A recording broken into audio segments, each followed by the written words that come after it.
গল্পটা একটু মজার হলেও অনেক শিক্ষণীয়।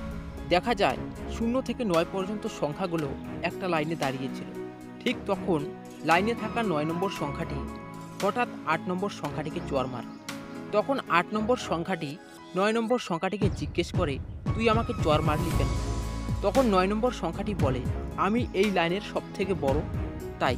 তারপর 8 নম্বর সংখ্যাটিও নিজেকে 7 নম্বরের বড় ভেবে 7কে চড় মারে। 7 আবার 6কে চড় মারে। এভাবে চলতে চলতে 2 নম্বর সংখ্যাটি যখন 1 নম্বর সংখ্যাটিকে চড় মারে, তখন 0 বুঝতে পারে এবার তাকে মারা হবে।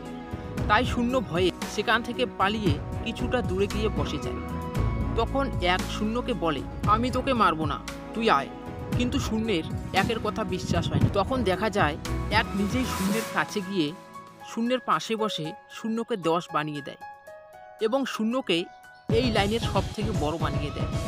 তো এই গল্প থেকে এই শিক্ষাই পাওয়া যায়, নিজেকে যে বড় ভাবে সে বড় নয়, অন্যকে বড় বানানোর মতো ক্ষমতা যে রাখে সেই আসল বড়। তো বন্ধুরা, ভিডিওটা যদি ভালো লাগে আমাদের চ্যানেলটি সাবস্ক্রাইব করে পাশে থাকার অনুরোধ রইল।